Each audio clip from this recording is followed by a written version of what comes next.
আসসালামু আলাইকুম। আজকে ভিডিওটা না টেনে সম্পূর্ণ দেখবেন। যে বিষয়টা নিয়ে কথা বলবো সেটা হচ্ছে, আমার মনে হয় না শেয়ার করলেই না। খুবই সুন্দর একটা মুহূর্ত আজকে আমরা পার করেছি। আজ 25 আগস্ট আমরা বন্যা কবলিত মানুষের ত্রাণের জন্য টাকা উঠাচ্ছিলাম। সেটা হচ্ছে genius laboratory school and college Meherpur.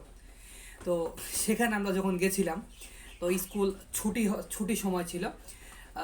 তো আমরা অভিভাবকদের সাথে টাকা নিচ্ছিলাম, মানে তা ট্রান উঠাচ্ছিলাম। তো ঠিক সেই সময় যে ছোট ছোট বাচ্চাগুলো আছে, ওরা স্কুল ছুটি হওয়ার পরে ওরা গেট দিয়ে যাচ্ছিল এবং ওরা নিজেরাই, খুব ছোট, হয়তো প্লে নার্সারি বা 1-2 পড়তো, ওরা নিজেরাই টাকা দিচ্ছে এবং ডেকে ডেকে দিচ্ছে। এবং দেওয়ার পরে ছোট ছোট কিছু বাচ্চারা যারা ছিল, অভিভাবকরা নিয়ে যাচ্ছে। নিয়ে যাওয়ার সময় ওরা, বাচ্চারা অভিভাবকদের দাঁড় করাচ্ছে, বলছে দাঁড়াও দাঁড়াও, আমাদের কাছে টাকা আছে, আমরা আমরা সহ টাকা দিব।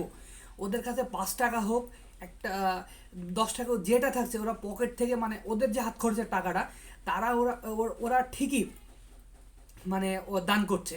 এবং এত ভালো লাগলো যে ছোট বাচ্চারা, এবং জিজ্ঞেস করলো যে ভাই আপনারা কি করছেন।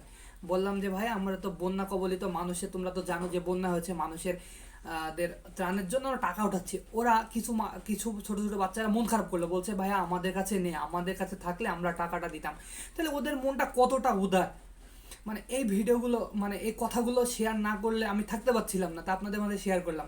আপনারা সকল বাচ্চাদের জন্য দোয়া করবেন এবং বন্যা কবলিত সকল মানুষের জন্য দোয়া করবেন, আমরা যেন তাদের মানে সার্বিক সহযোগিতা করতে পারি। এবং আমাদের জন্য সহ দোয়া করবেন, এবং যে বাচ্চাগুলো রেখে আছে সেই বাচ্চাগুলোর জন্য দোয়া করবেন।